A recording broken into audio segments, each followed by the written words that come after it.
मंदिर नहीं मंदिर मंदिर नहीं मंदिर मरी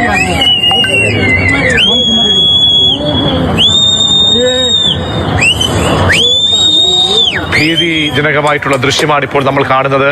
അർജുൻ പീതാംബരൻ ചേരുന്നുണ്ട്. അർജുൻ, ഒരു ഭൂപ്രദേശം ആകെ തുടച്ചു മാറ്റപ്പെട്ടുകൊണ്ടാണ് ഇപ്പോൾ പ്രളയജലം ഒഴുകിയെത്തിയിരിക്കുന്നത്. ആളപായോ മറ്റോ റിപ്പോർട്ട് ചെയ്യപ്പെടുന്നുണ്ടോ? ആ പ്രദേശത്ത് നേരത്തെ മുന്നറിയിപ്പ് എന്തെങ്കിലും ഉണ്ടായിരുന്നോ? ഈ ദൃശ്യങ്ങൾ പ്രകാരമാണെങ്കിൽ വലിയ ആശങ്ക നിലനിൽക്കുകയാണ് അല്ലേ അർജുൻ?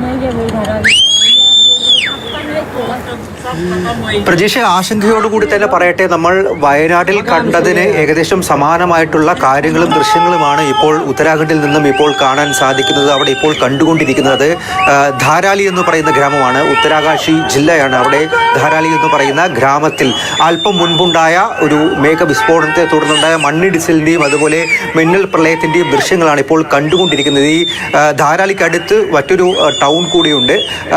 ആ ടൗണിൽ നിന്നും കൂടുതൽ സൈനിക ഉദ്യോഗസ്ഥരും അതുപോലെ തന്നെ SDRFിൻ്റെ സംഘങ്ങളും NDRFിൻ്റെ സംഘങ്ങളും ഇപ്പോൾ ഇവിടേക്ക് ഈ ധാരാലി എന്ന് പറയുന്ന ഗ്രാമം ലക്ഷ്യമാക്കി ഇപ്പോൾ ചലിച്ചുകൊണ്ടിരിക്കുകയാണ് എന്നാണ് നമുക്ക് ഏറ്റവും ഒടുവിലായി ലഭിക്കുന്ന വിവരം. 50 പേരെ കാണാതായിരിക്കുന്നു എന്നുള്ളൊരു പ്രാഥമിക വിവരം കൂടി ഈ ഘട്ടത്തിൽ നമുക്ക് ലഭിച്ചിട്ടുണ്ട്. 50 പേരെയാണ് കാണാതായിരിക്കുന്നത്. അതും പ്രാഥമികമായി നമുക്ക് ലഭിക്കുന്ന വിവരമാണ്.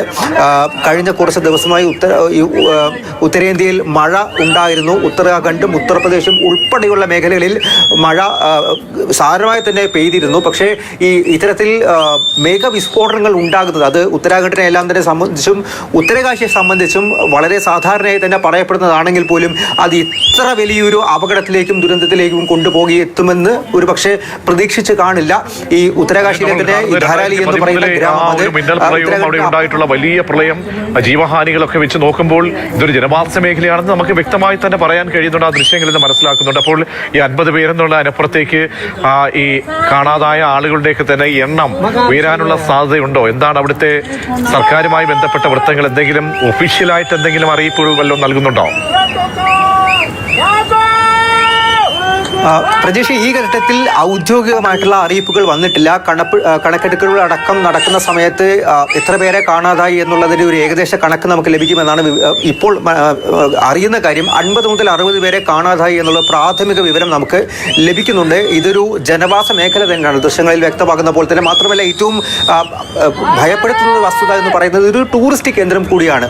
ഉത്തരാഖണ്ഡിന് പുറത്തു നിന്ന് മറ്റുള്ള ആളുകൾ കൂടി വരുന്നൊരു സ്ഥലമാണ്. മാത്രമല്ല, ആ ദൃശ്യങ്ങളിൽ നമുക്ക് കാണുന്നത് വീടുകളും ഹോട്ടലുകളുമാണ്. ഹോട്ടലുകളും ഇത്തരത്തിൽ ആ മണ്ണിടിച്ചിലിൽ തകർന്നിട്ടുണ്ട്. നിരവധി ഹോട്ടലുകളും ഒഴുകി പോയിട്ടുണ്ട് എന്നുള്ളതാണ് നിലവിൽ നമുക്ക് ലഭിച്ചുകൊണ്ടിരിക്കുന്ന വിവരം. അങ്ങനെയാണെങ്കിൽ ഈ 50 മുതൽ 60 എന്നുള്ള കണക്കിന് അപ്പുറത്തേക്ക് ഒരു പക്ഷേ ആളുകളെ കാണാതായിട്ടുണ്ടാവും. അതിൻ്റെ എല്ലാം തന്നെ വിശദാംശങ്ങൾ ഇനി എന്തായാലും വരേണ്ടിയിരിക്കുന്നു. എന്തായാലും വളരെ വലിയൊരു ദുരന്തം അല്ലെങ്കിൽ അത്തരത്തിലുള്ള ഭീതിജനകമായിട്ടുള്ള കാര്യങ്ങളാണ് നമുക്കിപ്പോൾ കാണാൻ സാധിക്കുന്നത്. ഒരു മേഘവിസ്ഫോടനം ഉണ്ടാകുന്നു. അതിന് പിന്നാലെ ഖീർഗംഗ നദിയിലൂടെ ഒഴുകിയെത്തുകയാണ് ആ പ്രളയജലം. ആ പ്രളയജലം മുന്നിലുണ്ടായിരുന്ന വീടുകളെയും ഹോട്ടലുകളെയും എല്ലാം കവർന്നെടുത്തുകൊണ്ടാണ് മുന്നോട്ട് സേന, മറ്റ് സംവിധാനങ്ങൾ, രക്ഷാപ്രവർത്തനങ്ങൾ ഇതൊക്കെ കാര്യക്ഷമമായി നടക്കുന്ന ഒരു സാഹചര്യം ഉണ്ടോ? അവിടേക്ക് ഹെലികോപ്റ്റർ ഉൾപ്പെടെയുള്ള മറ്റ് സംവിധാനങ്ങൾക്കൊക്കെ എത്താൻ കഴിഞ്ഞാൽ മാത്രമേ അവിടെ ഒരു രക്ഷാപ്രവർത്തനം സാധ്യമാകൂ. അങ്ങനെ എന്താണ് അവിടുത്തെ കാലാവസ്ഥയൊക്കെ സംബന്ധിച്ച്? അത് അനുകൂലമാണോ? രക്ഷാപ്രവർത്തനത്തിന് അനുകൂലമായ ഒരു അന്തരീക്ഷം ഉണ്ടോ അവിടെ? പ്രതീക്ഷ, കാലാവസ്ഥ അനുകൂലമാണോ എന്ന് ചോദിച്ചാൽ മഴ നിലനിൽക്കുന്നുണ്ട്. ഇത്തരത്തിൽ ഇനിയും മേഘവിസ്ഫോടനങ്ങളും മണ്ണിടിച്ചിലും ഉണ്ടാകാനുള്ള സാധ്യത നിലനിൽക്കുന്നുണ്ട്. മാത്രമല്ല, ധാരാലി എന്ന് പറയുന്നത് ഉത്തരാഖണ്ഡിന്റെ അപ്പർ റീച്ചുകളിൽ, അതായത് ഹിമാലയൻ മേഖലയോടുകൂടി ഹിമാലയൻ താഴ്വരയ്ക്ക് അടുത്ത് സ്ഥിതി ചെയ്യുന്ന സ്ഥലമാണ്. അതിനടുത്ത് ഹർഷിൽ എന്ന് പറയുന്ന ഒരു ടൗൺ ഉണ്ട്. ആ ടൗണിൽ ആർമിയുടെ കരസേനയുടെ ഒരു ക്യാമ്പുണ്ട്. അതുപോലെ തന്നെ അവിടെ നിന്നാണ് ഈ കരസേനയും NDRFും SDRFും ഇപ്പോൾ രക്ഷാപ്രവർത്തനത്തിന് വേണ്ടി അവിടേക്ക് കുതിച്ചിരിക്കുന്നത്, അവിടേക്ക് പുറപ്പെട്ടിരിക്കുന്നത് എന്നുള്ള കാര്യം നമുക്ക് മനസ്സിലാകുന്നുണ്ട്. SDRFിൻ്റെ ഈ ധാരാലിയിൽ ഉണ്ടായിരുന്ന സംഘം ഇതിനോടകം തന്നെ രക്ഷാപ്രവർത്തനം ആരംഭിച്ചിട്ടുണ്ട് എന്നുള്ളൊരു വിവരം കൂടി നമുക്ക് എന്തായാലും ഈ ഘട്ടത്തിൽ ലഭിക്കുന്നുണ്ട്. അതിൽ കൂടുതൽ വിവരങ്ങൾ എന്തായാലും പുറത്ത് വരേണ്ടതുണ്ട്. എന്തായാലും ബുദ്ധിമുട്ടുകളുണ്ട്. പ്രത്യേകിച്ചും രക്ഷാപ്രവർത്തനത്തെ സംബന്ധിച്ച് കാലാവസ്ഥ അത്രത്തോളം അനുകൂലമല്ല. മഴയുണ്ട്. മാത്രമല്ല, ഇനിയും ഇത്തരത്തിൽ മണ്ണിടിച്ചിൽ ഉണ്ടാകാനുള്ള സാധ്യത അവിടെ നിലനിൽക്കുന്നുമുണ്ട്. ഖീർഗംഗ നദിയിലൂടെ വലിയ രീതിയിൽ ഈ പ്രളയജലം ഒഴുകി വന്നുകൊണ്ടിരിക്കുകയാണ്. 60 പേരെ കാണാതായിരിക്കുന്നു. 50-നും 60-നും ഇടയിൽ ആളുകളെ കാണാതായിരിക്കുന്നു എന്നുള്ള പ്രാഥമിക വിവരം മാത്രമാണ് ഈ ഒരു ഘട്ടത്തിൽ നമുക്ക് ലഭിക്കുന്നത്. അതും ഭൂപ്രകൃതിയെ സംബന്ധിച്ചൊക്കെ ലോലമായിട്ടുള്ള പ്രദേശങ്ങൾ, ഒരുപാട് മണ്ണിടിച്ചിൽ സാധ്യതകൾ ഉള്ള ഒരു പ്രദേശം കൂടിയാണ്. എത്രയോ ദുരന്തങ്ങളാണ് ആ നാടിനെ സംബന്ധിച്ചോളം ആ നാടിന്റെ ഭൂപ്രകൃതിയെ തകർക്കുകയും എത്ര മനുഷ്യരുടെ ജീവൻ അപഹരിക്കപ്പെടുകയും ഒക്കെ ചെയ്തിട്ടുണ്ട്. അപ്പോൾ ഈ ദൃശ്യങ്ങൾ ഒരുപക്ഷെ നമ്മളെ ഭയപ്പെടുത്തുന്നതാണ്. നമ്മൾ ഈ പറഞ്ഞ ഈ 50 എന്ന കണക്കിനപ്പുറത്തേക്ക് പോലും ആളുകളുടെ എണ്ണം പോയേക്കാം. നോക്കൂ, നമ്മൾ കണ്ട നമ്മുടെ കേരളത്തിലെ വയനാട് ദുരന്തത്തിന് നമ്മൾ കണ്ട ദൃശ്യങ്ങളുണ്ട്. അതിനേക്കാൾ ഭയാനകമായ, അതിനേക്കാൾ എത്രയോ ഇരട്ടിയുള്ള പ്രഹരശേഷിയുള്ള ഒരു മലവെള്ളപ്പാച്ചിൽ, മിന്നൽ പ്രളയം അവിടെ ഉണ്ടായിരിക്കുന്നു. അതുകൊണ്ട് തന്നെ അർജുൻ, നമ്മളെ സംബന്ധിച്ചോളം ആ നോക്കുക, പ്രദേശം മുഴുവൻ തൂത്തെറിയപ്പെടുകയാണ്, ഗ്രാമങ്ങൾ ഒലിച്ചു പോവുകയാണ്. അതൊക്കെ നോക്കുമ്പോൾ നമ്മൾ അനുമാനിക്കുന്നതിനും അപ്പുറത്തേക്ക് ഈ ദുരന്തത്തിന്റെ വ്യാപ്തി പോയേക്കാം എന്നാണോ?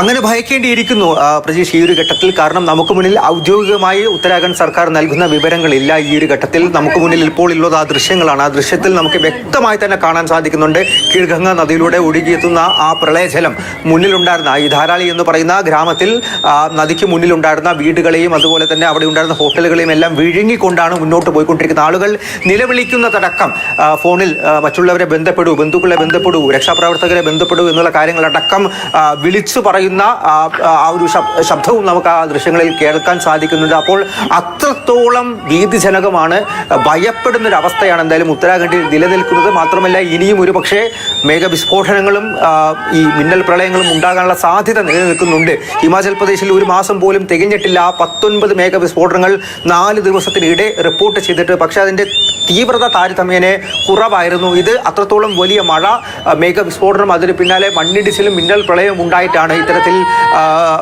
ഒരു വലിയൊരു ദുരന്തം ഉണ്ടായിരിക്കുന്നത്. അതും ഈ ഉത്തരാഖണ്ഡിന്റെ അപ്പർ റീച്ചുകളിൽ ഇത്തരത്തിൽ ഹിമാലയൻ താഴ്വരയോട് ചേർന്നുള്ള സ്ഥലങ്ങൾ വലിയ കുത്തൊഴുക്കും എല്ലാം തന്നെ ആ നദിയിലുണ്ടായിരുന്നു, കീർഗംഗ നദിയിലുണ്ടായിരുന്നു.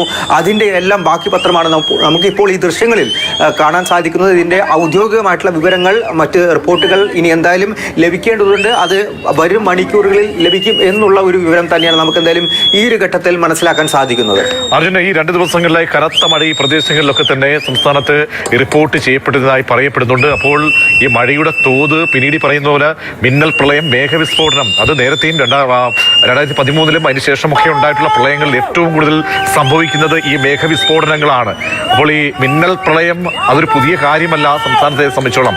അപ്പോൾ എത്രത്തോളം പ്രഹരശേഷി ഉണ്ട് എന്നാണ് മനസ്സിലാക്കുന്നത്. അവിടേക്ക് ആളുകൾക്ക് അവരെ രക്ഷപ്പെടുത്താൻ വേണ്ടിയുള്ള ശ്രമങ്ങൾക്ക് അത് എത്രത്തോളം സർക്കാരിന്റെ ഭാഗത്തു നിന്നൊക്കെ നടക്കുന്നുണ്ട്. അവിടേക്ക് ഹെലികോപ്റ്ററിൽ മാത്രമേ, വ്യോമസേനയുടെ ഒക്കെ തന്നെ സഹായത്തോടു കൂടി മാത്രമേ അവിടേക്ക് രക്ഷാപ്രവർത്തനം സാധ്യമാകൂ. അതിനുള്ള അന്തരീക്ഷം വേണം. അവിടേക്ക് ഹെലികോപ്റ്ററുകൾ പോകാനുള്ളൊരു അന്തരീക്ഷം ഉണ്ടാകണം. പിന്നീട് NDRFന്റെ ഒക്കെ തന്നെ നേതൃത്വത്തിലുള്ള രക്ഷാപ്രവർത്തനം ഉണ്ടാകണം. സംസ്ഥാന സർക്കാരിന്റെ ഭാഗത്തുള്ള രക്ഷാപ്രവർത്തനങ്ങൾ അതൊക്കെ എങ്ങനെയെന്ന് നമുക്ക് അനുമാനിക്കാൻ കഴിയുന്നുണ്ട്. ഇപ്പോൾ എത്രത്തോളം നോക്കുക, നമ്മൾ ആ ദൃശ്യങ്ങൾ ഭയപ്പെടുത്തുന്ന അങ്ങേയറ്റം നമ്മെ ഭയപ്പെടുത്തുകയാണ്. ആ ഒരു ഭൂപ്രകൃതി മുഴുവൻ തുളച്ച് മാറ്റപ്പെട്ടുകൊണ്ട് ഗ്രാമങ്ങളൊക്കെ തന്നെ ഒലിച്ചു പോകുന്നു, ബിൽഡിങ്ങുകൾ ഒലിച്ചു പോകുന്നുണ്ട്. അവിടെ വിനോദസഞ്ചാര സാധ്യതകൾ ഒരുപാടുള്ള മേഖലകളാണ്. അവിടേക്ക് സഞ്ചാരികളൊക്കെ തന്നെ എത്തുന്ന ഇടങ്ങളാണ്. റിസോർട്ടുകൾ നിരവധിയുണ്ട്. അതൊക്കെ തന്നെ തുടച്ച് നീക്കപ്പെടുകയാണ്. അപ്പോൾ നമ്മൾ ഈ പറയുന്ന 50 പേരെന്നതിനപ്പുറത്തേക്കുള്ള ആള് പോയേക്കാമെന്ന കാര്യങ്ങൾ വരികയാണ്. ദേശീയ മാധ്യമങ്ങളൊക്കെ തന്നെ ഇത് സംബന്ധിച്ച് എന്താണ് കണക്കുകൾ പുറത്തേക്ക് വിടുന്നത് അർജുൻ? പ്രജീഷ്, നിലവിൽ 60 എന്നുള്ള കണക്ക് തന്നെയാണ് പുറത്ത് വന്നുകൊണ്ടിരിക്കുന്നത്. നേരത്തെ പ്രജീഷ് സൂചിപ്പിച്ചതുപോലെ തന്നെ പലയിടത്തും ഈ ഉത്തരകാശി എന്ന് പറയുന്ന ഉത്തരാഖണ്ഡിൽ തന്നെ അപ്പർ റീച്ചുകളിലുള്ള ജില്ലയാണ്. അവിടേക്ക് പലയിടങ്ങളിലേക്കും ഇത്തരത്തിൽ അപകടങ്ങൾ ഉണ്ടായിക്കഴിഞ്ഞാൽ ഹെലികോപ്റ്ററിൽ മാത്രം രക്ഷാപ്രവർത്തനം നടത്തുന്ന ദുർഘടമായിട്ടുള്ള പല അവസ്ഥകളും ഉണ്ടാകാറുണ്ട്. പക്ഷേ കഴിഞ്ഞ കുറച്ച് ദിവസങ്ങളായി അല്ലെങ്കിൽ ആഴ്ചകളായി മോശം കാലാവസ്ഥയും മഴയും എല്ലാം നിലനിൽക്കുന്നുണ്ട്. പലയിടത്തുമായി സ്കാറ്റർ ചെയ്തുകൊണ്ട് ഇത്തരത്തിൽ സംസ്ഥാന ദുരന്ത നിവാരണ സേനയെ പലയിടത്തും വിന്യസിച്ചിരുന്നു. അതിൽ കൂടുതൽ ഈ ടൗണുകളിലായി NDRFന്റെ എല്ലാം തന്നെ സംഘങ്ങളെ, ചെറിയ ചെറിയ സംഘങ്ങളാണെങ്കിൽ പോലും നിലയുറപ്പിച്ചിരുന്നു. അവരെല്ലാമാണ് ഇപ്പോൾ ആദ്യഘട്ടത്തിൽ ഈ രക്ഷാപ്രവർത്തന രംഗത്തേക്ക് ഇറങ്ങിയിരിക്കുന്നത്. ഈ ഒരു ഘട്ടത്തിൽ 2 ഔദ്യോഗിക വിവരങ്ങൾ കൂടിയാണ് ഉത്തരാഖണ്ഡ് സർക്കാരിന്റെ ഭാഗത്തു നിന്നായി പുറത്തു വന്നിരിക്കുന്നത്. ഒന്ന്, ഉത്തരകാശി ജില്ലാ മജിസ്ട്രേറ്റ് പ്രശാന്ത് ധാരിയുടെ ഭാഗത്തു നിന്നാണ്. അതായത് വലിയൊരു മേഘ വിസ്ഫോടനം ഈ ധാരാലി ഗ്രാമത്തിൽ, ഹർസിൽ എന്ന് പറയുന്ന ആ ഒരു ടൗണിന് അടുത്തുള്ള ധാരാലി എന്ന് പറയുന്ന ഗ്രാമത്തിൽ വലിയൊരു മേഘ വിസ്ഫോടനം ഉണ്ടായിരിക്കുന്നു എന്നുള്ളൊരു കാര്യമാണ് ഉത്തരകാശി ജില്ലാ മജിസ്ട്രേറ്റ് പ്രശാന്ത് ധാരിയ വ്യക്തമാക്കിയിരിക്കുന്നത്. കൂടുതൽ വിശദാംശങ്ങൾ എടുത്തുകൊണ്ടിരിക്കുന്നു. രണ്ടാമത്തെ ഔദ്യോഗിക വിവരം അത് വരുന്നത് ഉത്തരകാശി പോലീസിൽ നിന്നാണ്. ഉത്തരാഖണ്ഡിൽ തന്നെ ഉത്തരകാശിയിൽ ഉള്ള പോലീസിൽ നിന്നാണ്. കീർഗംഗ നദിയിലടക്കം വലിയ തോതിൽ ജലനിരപ്പ് ഉയർന്നു കയറുന്നു. മാത്രമല്ല മണ്ണിടിച്ചിലും മിന്നൽ പ്രളയവും മേഘവിസ്ഫോടനവും ഉണ്ടായതിനെ തുടർന്ന് ഈ ധാരാലി എന്ന് പറയുന്ന ഗ്രാമത്തിൽ നാശനഷ്ടങ്ങൾ സംഭവിച്ചിരിക്കുന്നു. അതുകൊണ്ട് തന്നെ ജില്ലാ ദുരന്ത നിവാരണ സേനയും അതുപോലെ SDRF-ഉം സംസ്ഥാന ദുരന്ത നിവാരണ സേനയും ആർമിയും കരസേനയും പോലീസും ഇപ്പോൾ രക്ഷാപ്രവർത്തന രംഗത്തേക്ക് ഇറങ്ങിയിരിക്കുന്നു എന്നുള്ളൊരു വിവരം കൂടി ഉത്തരാഖണ്ഡ് പോലീസിൽ നിന്നും ഉത്തരകാശി പോലീസിൽ നിന്നും നമുക്ക് ലഭിക്കുന്നുണ്ട്. അങ്ങനെ ആദ്യ 2 ഔദ്യോഗിക വിവരങ്ങളാണ് ഈ ഒരു ഘട്ടത്തിൽ ലഭിച്ചിരിക്കുന്നത്. ഇനി അവിടെ എത്ര ആളുകൾ ഉണ്ടായിരുന്നു, ഈ പറയുന്ന ധാരാളിയിൽ എത്രയോളം ആളുകൾ ഉണ്ടായിരുന്നു, അതിൽ വിനോദസഞ്ചാരികൾ എത്ര, അവിടെ ഉണ്ടായിരുന്ന പ്രദേശവാസികൾ ഗ്രാമവാസികൾ എത്ര തുടങ്ങിയിട്ടുള്ള കണക്കെടുപ്പുകളിലേക്കാണ് കാര്യങ്ങൾ പോകാൻ പോകുന്നത്. പിന്നീടായിരിക്കും എത്ര പേരെ കാണാതായിട്ടുണ്ട് എന്നുള്ളൊരു കൃത്യമായിട്ടുള്ള വിവരം നമുക്ക് ലഭിക്കുക. എന്തായാലും ദേശീയ മാധ്യമങ്ങളടക്കം ഹിന്ദി മാധ്യമങ്ങളടക്കം ഈ ഉത്തരകാശിയിലും ഉത്തരാഖണ്ഡിലുമുള്ള പ്രാദേശിക മാധ്യമങ്ങളടക്കം ആദ്യഘട്ടത്തിൽ 50 മുതൽ 60 പേരെ കാണാതായി എന്നുള്ള ഒരു പ്രാഥമിക വിവരം മാത്രമാണ് ഈ ഒരു ഘട്ടത്തിൽ നൽകിയിരിക്കുന്നത്. അർജുൻ, ഈ പറഞ്ഞതുപോലെ തന്നെ കണക്ക് പ്രകാരമാണെങ്കിലും ആ ദൃശ്യങ്ങൾ നൽകുന്ന ദുസൂചനകൾ പ്രകാരമൊക്കെ ആണെങ്കിൽ വലിയ തോതിലുള്ള അതിന്റെ വ്യാപ്തി വർദ്ധിച്ചേക്കാം. ആളുകളുടെ എണ്ണത്തിൽ ഒരുപാട് ആശങ്ക ഉണ്ടാകുന്നുണ്ട്. കാരണം നിലവിലിപ്പോൾ 50 പേരെ കാണുവാനില്ല എന്ന ഒരു അറിയിപ്പാണ് വരുന്നത്. അതിനപ്പുറത്തേക്ക് ഉള്ള ആളുകൾ ഉണ്ടോ, വിനോദസഞ്ചാരികൾ അതിൽ ഉൾപ്പെട്ടിട്ടുണ്ടോ? വിനോദസഞ്ചാര മേഖലയാണത്. ഇപ്പോൾ ഈ മിന്നൽ പ്രളയങ്ങളൊക്കെ തന്നെ നേരത്തെയും സംഭവിച്ചിട്ടുള്ള ഇടങ്ങളാണ്. അപ്പോൾ ഈ പ്രദേശത്തിന്റെ ഒരു സ്വഭാവം, ഭൂപ്രകൃതിയുടെ സ്വഭാവം നമ്മളിപ്പോൾ ദൃശ്യങ്ങളിൽ കാണുന്നത് പോലെ ഗ്രാമപ്രദേശങ്ങൾ മുഴുവൻ ഒഴുക്കിൽപ്പെട്ട് പോവുകയാണ്, കുത്തി ഒലിക്കുകയാണ്. അപ്പോൾ അവിടുത്തെ ആ പ്രദേശത്തിന്റെ സ്വഭാവം, ബിൽഡിങ്ങുകളുടെ സ്വഭാവം, അപ്പോൾ ഈ പ്രകൃതി ഏറ്റവും കൂടുതൽ ലോലമായിട്ട് നിൽക്കുന്ന ഒരുപാട് ഇടങ്ങളുണ്ട്. മണ്ണിടിച്ചിൽ മേഖലകൾ ഒരുപാടുണ്ട്. അതുകൊണ്ട് തന്നെ ഈ ഉത്തരകാശിയിൽ നിന്നുള്ള ഈ ദൃശ്യങ്ങൾ വളരെ ഭയപ്പെടുത്തുന്ന ഒരു കാര്യമാണ്. ഖീർഗംഗ കരകവിഞ്ഞ് ഒഴുകുന്നു എന്നുകൂടി അർജുൻ റിപ്പോർട്ട് ചെയ്യുകയാണ്. അർജുൻ, കൂടുതലായിട്ട് മറ്റെന്തെങ്കിലും കാര്യങ്ങൾ അവിടെ നിന്ന് അപ്ഡേറ്റായി സംസ്ഥാന സർക്കാരിന്റെ മറ്റ് സെല്ലുകളിൽ നിന്നൊക്കെ വരുന്നുണ്ടോ? ആളുകളെ ബന്ധപ്പെടാനോ അല്ലെങ്കിൽ ആ മേഖലയിലുള്ള ആളുകളെ അവരെയൊക്കെ ബന്ധപ്പെടാനോ ഒക്കെയുള്ള കാര്യങ്ങൾ, അതുമായി ബന്ധപ്പെട്ടൊക്കെയുള്ള വിവരങ്ങൾ, അവരെ കണക്ട് ചെയ്യാനുള്ള മറ്റ് നമ്പറുകൾ, ടോൾ ഫ്രീ നമ്പറുകൾ, ഇതൊക്കെ സംസ്ഥാന സർക്കാരിന്റെ ഭാഗത്തു നിന്നും അനൗൺസ് ചെയ്യുന്നുണ്ടോ? കൂടുതലായി എന്താണ് ഈ ദുരന്തവുമായി ബന്ധപ്പെട്ട് നമുക്ക് മനസ്സിലാക്കാൻ കഴിയുന്ന മറ്റ് വിവരങ്ങൾ അർജുൻ?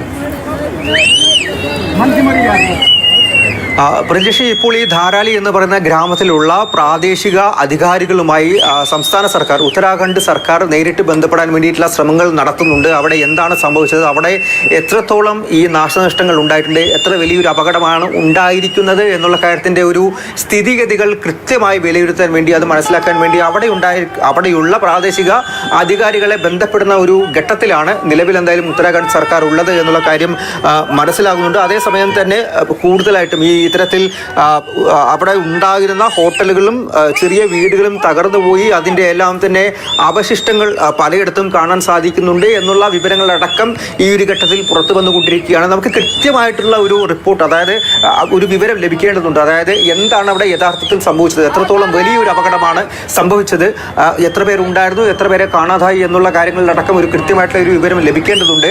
അക്കാര്യങ്ങളിലടക്കം എന്തായാലും ഇപ്പോൾ ഒരു വിലയിരുത്തലിലേക്ക്, കണക്കെടുപ്പിലേക്ക് സംസ്ഥാനം കടന്നു എന്ന് വേണമെങ്കിൽ നമുക്ക് പറയാൻ സാധിക്കും. അതായത് ഈ പറയുന്ന ഇടങ്ങളിൽ ഉണ്ടായിരുന്ന ഈ ധാരാലി എന്ന് പറയുന്ന ഗ്രാമവും അതുപോലെ തന്നെ തൊട്ടടുത്ത് തന്നെയുള്ള ഹർഷിൽ എന്ന് പറയുന്ന ആ പ്രധാന ടൗണിലാണ് ഈ ആർമിയുടെ, കരസേനയുടെ ക്യാമ്പ് അടക്കമുള്ളത്. അവിടെയുള്ള പ്രാദേശിക അധികാരികളെയും അതുപോലെ ആളുകളെയും ഉദ്യോഗസ്ഥരെയും വിളിച്ചുകൊണ്ടൊരു സ്ഥിതി വിലയിരുത്തുന്ന കാര്യങ്ങളിലേക്ക് ഇപ്പോൾ സർക്കാർ കടന്നിരിക്കുന്നു. അതായത് വൈകാതെ തന്നെ നമുക്കൊരു കൃത്യമായിട്ടുള്ള കണക്കുകളിലേക്കും അതുപോലെ തന്നെ എന്താണ് സംഭവിച്ചത് എന്നുള്ളൊരു വ്യക്തമായിട്ടുള്ള ചിത്രങ്ങളിലേക്ക് പോകാൻ സാധിക്കും എന്നാണ് നമുക്ക് ഈ ഒരു ഘട്ടത്തിൽ സൂചിപ്പിച്ചതുപോലെ തന്നെ നമുക്ക് അവിടെയുള്ള ആളുകളുമായി ബന്ധപ്പെടാൻ കഴിയണം. അവിടെയുള്ള മലയാളി സംഘടനകളുമായി നമുക്ക് കണക്ട് ചെയ്യാൻ കഴിയണം. കാരണം മുൻപുണ്ടായിട്ടുള്ള പ്രളയങ്ങളിലൊക്കെ തന്നെ ഇത്തരത്തിൽ നിരവധി മലയാളികളൊക്കെ തന്നെ വിനോദസഞ്ചാരവുമായി ബന്ധപ്പെട്ടും തീർത്ഥാടനവുമായിട്ട് ബന്ധപ്പെട്ടൊക്കെ തന്നെ ഇത്തരം പ്രദേശങ്ങളിൽ പോയി പെട്ടുപോയിട്ടുണ്ട്. അപ്പോൾ ഈ വരുന്ന ദൃശ്യങ്ങൾ അനുസരിച്ചാണെങ്കിൽ അതിന്റെ കണക്ക് ഒരുപക്ഷെ മാറിയേക്കാം. ഇപ്പോൾ നിലവിൽ 50 പേരെ കാണാനില്ല എന്നാണ് ഇപ്പോൾ